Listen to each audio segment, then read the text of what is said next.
সবাইকে শুভ দীপাবলির অনেক অনেক শুভেচ্ছা। তোমরা অলরেডি বুঝতেই পেরেছো, হ্যাঁ, দীপাবলি উপলক্ষে আমি কিন্তু 70 পিস মিষ্টির অর্ডার পেয়েছি। তাই তাতে আমি কি কি ব্যবহার করছি, কত কেজি দুধ লাগছে, সেগুলোই তোমাদের সঙ্গে আমি আলোচনা করে নেব। দেখতেই পাচ্ছ, এটা হলো এলাচ গুঁড়ো, মিহি এলাচ গুঁড়ো, আর এখানে রয়েছে স্যাফরন, আর তোমার 4 কেজি চিনি নিয়েছি। এখানকার চিনিগুলো ঠিক বেশি পরিমাণে দানা দিলে না মিষ্টি হয় না, আমাদের ওখানকার মতো অত মিষ্টি এখানকার চিনিতে নেই। আমাদের ওখানে যদি 1 চামচে যতটা মিষ্টি হয়, এখানকার চিনিতে 2 চামচ লাগে, তবে গিয়ে কিন্তু সেই মিষ্টিটা আসে। আর এই দেখো, দেখতেই পাচ্ছ, এগুলো কিন্তু 1.5 লিটারের দুধের বোতল। এখানে টোটাল কিন্তু 9টা দুধের বোতল রয়েছে। চলো এবার মিষ্টি বানানোর কাজ শুরু করা যাক।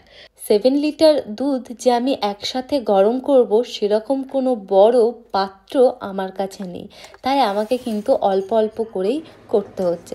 আর এখানে একটা আমি কিন্তু বড় সাইজের লেবু নিয়ে নিয়েছি, সেটাকে ভালো করে চিপে তার রসটাও বের করে নিয়েছি। তবে ভিনেগার দিয়েও কিন্তু ছানা কাটা যায়, তবে আমি এখানে বুঝতে পারিনি, কারণ এর আগে আমি কখনো ভিনেগার দিয়ে দুধের ছানা কাটিনি, তাই আমি কিন্তু ভিনেগার ইউজ করিনি। তোমরা চাইলে ভিনেগারও কিন্তু ইউজ করতে পারো। তো এই যে দুধটাকে আমি ভালো করে ফুটিয়ে নেওয়ার পর কিন্তু ঠান্ডা করে নিয়েছিলাম। তারপর আমি তাতে কিন্তু লেবুর রসটা দিয়ে ভালো করে নাড়িয়ে চাড়িয়ে দিই। তারপরে আমি ছানাটাকে ঠান্ডা করে নিই এবং বারবার জল দিয়ে ভালো করে ধুয়ে নিই, যাতে লেবুর রসের গন্ধ বা টক ভাবটা ছানা থেকে চলে যায়। আমি ঠিক এইভাবে ন্যাকড়াতে করে ভালো করে ছানাটাকে চিপে একটা জায়গায় জল ঝরতে দিয়ে দিই। আর যেটা আমি তোমাদেরকে আগে বললাম, যেহেতু আমার কাছে অত বড় পাত্র নেই যে 7 কেজি দুধ আমি একসাথে ফোটাতে পারবো, তাই আমি 3টে ছোট ছোট পাত্র নিয়ে নিয়েছি, যাতে বাকি দুধটা আমি ফুটিয়ে নিচ্ছি। ঠিক একইভাবে আমি কিন্তু লেবুগুলো থেকে রস বের করে দুধটা ভালো করে ফুটে এলে তারপরে সেটাকে ঠান্ডা করে আমি কিন্তু লেবুর রসগুলো দিয়ে দিয়েছি একইভাবে। যেহেতু এখানে দুধটা অনেকটা বেশি ছিল, তাই আমাকে কিন্তু লেবুর পরিমাণটাও বাড়াতে হয়েছে। আর ওইদিকে আমার বর কিন্তু আমাকেও হেল্প করছিল, এই লেবু কেটে দেওয়া, ছানাগুলোকে ভালো করে ধুয়ে যাতে লেবুর গন্ধ না থাকে সেগুলো সব করছিল। হ্যাঁ, এবার তোমাদেরকে বলি, এটা কোনো আমার দীপাবলির মিষ্টির অর্ডার না, এটা আসলে আমরা সবাই মিলে এখানে দীপাবলি সেলিব্রেশন করব, তার জন্য সবাই কিছু না কিছু বানিয়ে নিয়ে যাচ্ছে। যেমন আমি বানিয়ে নিয়ে যাচ্ছি মিষ্টি না, এটা বোধহয় রসমালাই। তো এদিকে আমি এইভাবে সব ছানাগুলো কিন্তু করে ধুয়ে জল ঝরতে দিয়ে দিয়েছি। আমি কিন্তু এই কাজটা অনেকক্ষণ আগেই করেছি, আমি ওই দুপুরের সময় কিন্তু ছানাগুলো করে জল ঝরতে দিয়ে দিয়েছিলাম। মিষ্টি বানানোর সবথেকে বড় এবং ইম্পর্টেন্ট কাজ এটা হলো ছানার জল বের করে নেওয়া। এমনভাবে ছানাটাকে জল ঝরিয়ে করতে হবে যাতে ছানার ময়শ্চারাইজারটাও যেন নষ্ট না হয়ে যায় এবং জলটাও আর না থাকে। যেহেতু আমার শরীরটা একটু খারাপ ছিল, তাই আমি ছানা টানা করে দুপুরে ঘুমিয়ে পড়েছিলাম। তারপর একেবারে রাত্রের খাওয়া দাওয়া করে এই বসে পড়েছি 9টা নাগাদ। আর সব প্রথম আমি কিন্তু মিষ্টি ফোটানোর জন্য তার রস বানিয়ে নিয়েছি। ঠিক যতটা জল দিয়েছি তার হাফ পরিমাণ আমি কিন্তু চিনি দিয়েছি, আর তাতে একটু এলাচ দিয়ে দিয়েছি, গোটা এলাচ একটু ভেঙে দিয়ে দিয়েছি। তাতে কী হবে, সেন্টটা খুব সুন্দর আসবে। এবার ততক্ষণ রস হতে হতে আমি এদিকে ছানাটাকে ভালোভাবে কিন্তু মেখে নেব। হাতের তালুর সাহায্যে ছানাগুলোকে কিন্তু খুব সুন্দরভাবে কিন্তু মাখতে হবে, প্রায় 10 মিনিট ধরে। এবার আমি এতে কিন্তু সাদা ময়দা আর হাফ চামচ মতো এলাচ গুঁড়ো দিয়ে দেব। দিয়ে 5 মিনিট আমি কিন্তু ভালো করে ছানাটাকে মাখাবো। এলাচ গুঁড়ো আর ময়দা দেওয়ার আগে আমি 5 মিনিট ভালো করে ময়দাটা মাখিয়ে নিয়েছিলাম, তারপরে ময়দা আর এলাচ গুঁড়ো দিয়ে আমি কিন্তু 5 মিনিট ভালো করে ছানাটাকে মাখবো। এইভাবে এলাচ গুঁড়ো দিলে ছানার ভিতরে মিষ্টি খেতে কিন্তু দারুণ লাগবে, একটা দারুণ স্বাদ আসবে আর খুব সুন্দর গন্ধও আসবে। জানো তো, নববর্ষের সময় প্রতি বছর আমাদের দোকানে কিন্তু হালখাতা হয়ে থাকে, আর তার আগের দিন আমাদের বাড়িতে কিন্তু মিষ্টি বানানোর কাজ শুরু হয়ে যেত রাত্রি 8টা থেকে। আমরা সবাই তাড়াতাড়ি খাওয়া দাওয়া করে যেখানে মিষ্টি বানানো হতো সেখানে চলে আসতাম। এসে সবাই মিলে মিষ্টি বানানো দেখতাম আর খুব গল্প করতাম। সেই দিনগুলোতে যেন আলাদাই আনন্দ ছিল। আর মিষ্টি বানানোর কাজ শেষ হতো কিন্তু ভোর 4টে কিংবা 5টার সময়। সারা রাত জেগে ওরা কিন্তু মিষ্টি বানাতো। আমরা অতক্ষণ জেগে থাকতে পারতাম না, খুব জোর রাত্রি 1টা, তার বেশি আমরা কিন্তু থাকতাম না। কারণ তার পরের দিনই তো আবার পয়লা বৈশাখ, মানে ঠাকুরের পুজো হবে। সেই জন্য ভোরবেলায় উঠে সবাই মিলে ফুল তুলতে যাওয়া আমার তো এখনও মনে পড়ে। আমি, মা, আমার ছোট কাকিমা আর ঠাম্মা সবাই মিলে কিন্তু ফুল তুলতে চলে যেতাম বাড়ির বাগানে। আর কত গল্প, কত হাসি ঠাট্টা, দিনগুলো যেন আলাদাইভাবে কাটতো। আর এদিকে আমি কিন্তু মিষ্টির জন্য মিষ্টিগুলোকে গোল করতে শুরু করেছি। যেহেতু আমি রসমালাই করব, তাই আমি কিন্তু পুরো গোল করছি না, গোল ভালো করে করে তারপরে হালকা একটু চেপটে দিচ্ছি, যাতে দেখতে বেশি ভালো লাগে। আর এই যে এইদিকে সব মিষ্টিগুলো কিন্তু গোল করা হয়ে গেছে। আর দেখেছো আমি কিন্তু হালকা একটু চ্যাপটাও করে দিয়েছি। আর এদিকে মিষ্টির শিরা বা রস রেডি হয়ে গেছে। এবার আমি কিন্তু আরেকটু ভালো জোর বাড়িয়ে দিয়ে ভালো করে ফুটিয়ে নেব, আর সেই ফুটন্ত রসে বা জলে এই মিষ্টিগুলোকে ছেড়ে দেবো।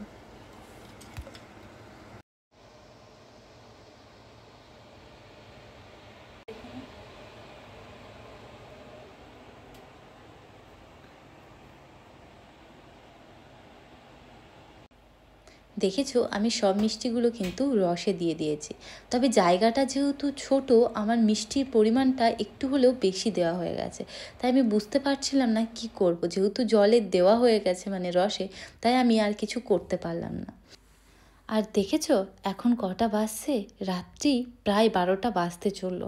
আর আমি মাত্র প্রথম হয় না রাউন্ড দিলাম। আর ওদিকে আমি কিন্তু হাই টেম্পারেচারে দিয়ে মিষ্টিটাকে ঢাকা দিয়ে তোমার 7 মিনিট ভালো করে ফুটিয়ে নেব। ততক্ষণে আমি এদিকে আবার ছানা মেখে রেডি করে নিচ্ছি। ঠিক একইভাবে ভালো করে 5 মিনিট মেখে নেওয়ার পর তারপরে তাতে ময়দা আর এলাচ গুঁড়ো দিয়ে আবার 5 মিনিট ভালো করে মেখে নেব। তারপরে মিষ্টির আকারে আমি কিন্তু ছানাগুলোকে গোল গোল করে নেব। আর মাঝে মাঝে গিয়ে অবশ্য আমি মিষ্টিটাকে দেখে আসছিলাম। তবে ছানা মাখার সময় আমি কিন্তু বারবার খেয়াল রাখছিলাম যে কটা বাজছে, 7-8 মিনিট হলো কিনা। দেখেছো 7-8 মিনিট পর আমি এদিকে কিন্তু ঢাকনাটা খুলে দেখছি আমাদের মিষ্টি কিন্তু ভালোভাবে ফুলে বড় বড় হয়ে গেছে। তো এটা আরও কিছুক্ষণ হবে। এবার আমি কিন্তু হালকা টেম্পারেচারটা মিডিয়াম রেখে আরও 7 থেকে 8 মিনিট ফুটিয়ে নেব। ততক্ষণ আমি মিষ্টির আকারগুলো বানিয়ে নিই, গোল গোল করে নিই ছানাগুলোকে। এইভাবে কাটলে সাইজটাও একদম পারফেক্ট হবে, হয় না ছোট বড় হওয়ার ভুলটাও কম থাকে।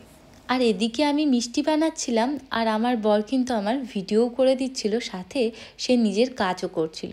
গল্প করতে করতে যে কখন কাজ হয়ে যায় বুঝতেই পারা যায় না।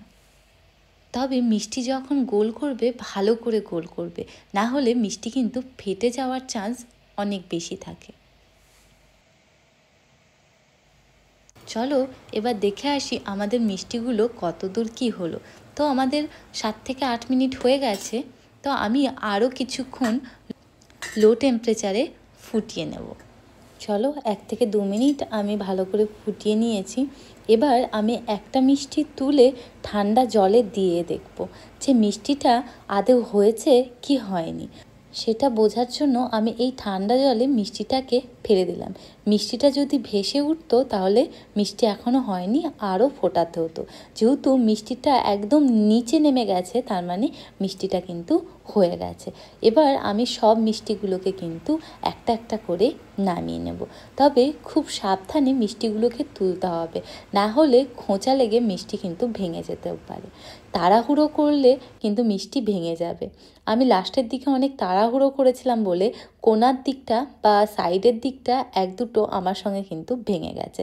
এইভাবে আস্তে আস্তে আমি কিন্তু সব মিষ্টিগুলোকে তুলে নিয়ে ঠান্ডা জলে দিয়ে দেবো, যাতে মিষ্টিগুলো তাড়াতাড়ি ঠান্ডা হয়ে যায়। ঠান্ডা জলে দিলে যেমন তাড়াতাড়ি ঠান্ডাও হয়ে যাবে, তেমন মিষ্টিগুলো ভাঙার চান্স খুবই কম থাকবে। মিষ্টিগুলো যখন ঠান্ডা হয়ে যাবে তখন 2 হাতের তালুর মধ্যে করে মিষ্টিগুলোকে হালকা একটু আমি কিন্তু প্রেস করে জলগুলো বের করে নেব। তারপরে ওগুলো কিন্তু আমি ক্ষীরের ভিতরে দিয়ে আরও 10 থেকে 15 মিনিট ফুটিয়ে নেব। তাহলে মিষ্টির ভিতরে খুব ভালো কিন্তু ক্ষীরের রসও ঢুকে যাবে আর খেতেও খুব সুন্দর লাগবে।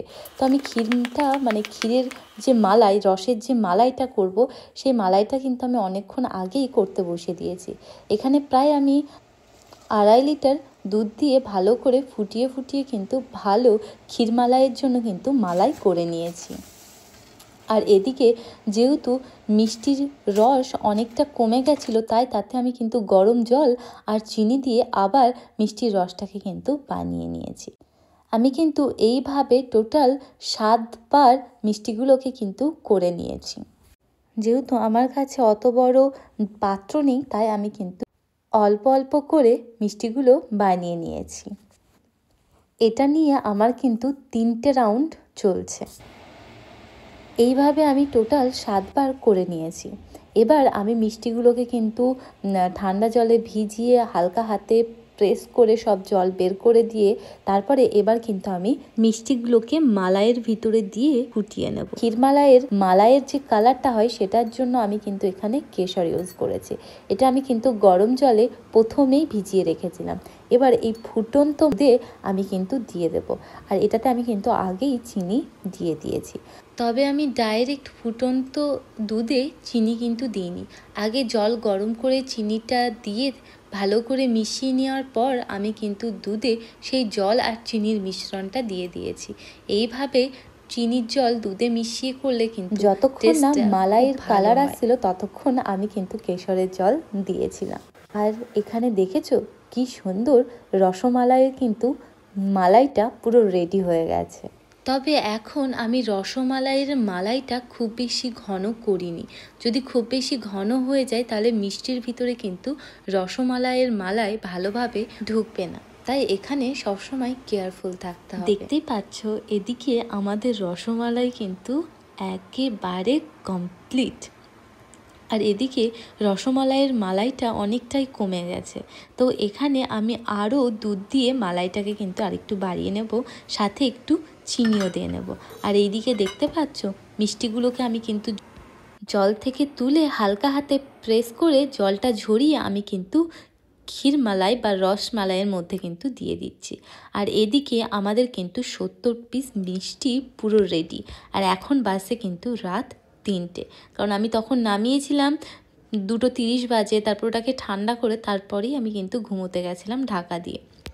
আর এখন আমাকে দেখেই বুঝতে পারছো আমি ঠিক কতটা টায়ার্ড। আবার দেখা হবে অন্য ভিডিওতে। Tata, bye bye.